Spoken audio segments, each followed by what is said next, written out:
ইসরায়েলের দিকে চোখ রাঙাচ্ছে এক নতুন শত্রু।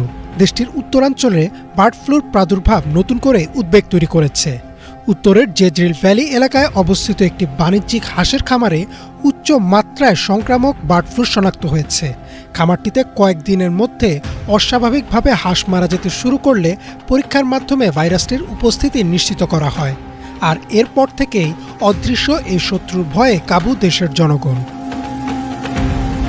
বার্ড ফ্লুর প্রাদুর্ভাবের তথ্য আন্তর্জাতিকভাবে নিশ্চিত করেছে world organisation for animal health. এছাড়া টাইমস অফ ইসরায়েল এবং জেরুজালেম পোস্টে প্রকাশিত প্রতিবেদনে বলা হয়েছে, খামারটিতে প্রায় 2000 হাঁস ছিল, যার মধ্যে অন্তত 90টি ইতিমধ্যেই মারা গেছে। বাকি হাঁসগুলোকে সতর্কতামূলকভাবে হত্যা করার সিদ্ধান্ত নেয় ইসরায়েলি কর্তৃপক্ষ। চলতি শীত মৌসুমে এটি দেশটির প্রথম বড় ধরনের বার্ড ফ্লুর ঘটনা। কিন্তু প্রশ্ন হচ্ছে, বার্ড ফ্লু আসলে কী? সহজভাবে বললে এটি ইনফ্লুয়েঞ্জা ধরনের একটি ভাইরাসজনিত রোগ, যা মূলত পাখিদের শরীরে বাস করে এবং দ্রুত এক পাখি থেকে আরেক পাখিতে ছড়িয়ে পড়ে। যুক্তরাষ্ট্রের সেন্টার ফর ডিজিজ কন্ট্রোলের ব্যাখ্যা অনুযায়ী এই ভাইরাস বিশেষ করে হাঁস, মুরগি ও অন্যান্য জলজ পাখির মধ্যে বেশি দেখা যায়। সাধারণত বন্য পাখিরা এই ভাইরাস বহন করে এবং তারা যখন খামারের পাখির সংস্পর্শে আসে তখনই সংক্রমণ ছড়িয়ে পড়ার ঝুঁকি সবচেয়ে বেশি তৈরি হয়। ভাইরাসটি ছড়ায় মূলত আক্রান্ত পাখির লালা, নাকের তরল বা মলের মাধ্যমে।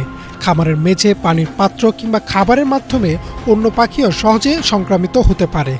মানুষের ক্ষেত্রে ঝুঁকি তুলনামূলকভাবে কম হলেও আক্রান্ত পাখির খুব কাছাকাছি সংস্পর্শে এলে মানুষের শরীরেও ভাইরাস ঢুকে যেতে পারে বলে সিডিসিতে প্রকাশিত তথ্য জানায়।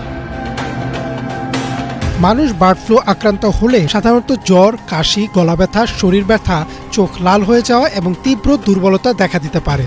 গুরুতর ক্ষেত্রে শ্বাসকষ্ট, নিউমোনিয়া এমনকি মৃত্যু ঝুঁকিও তৈরি হতে পারে। ক্লিভল্যান্ড ক্লিনিকের মতে, এই ভাইরাসে আক্রান্ত মানুষের সংখ্যা কম হলেও যেসব ক্ষেত্রে সংক্রমণ হয়েছে সেখানে রোগটি অনেক সময় মারাত্মক রূপ নিয়েছে।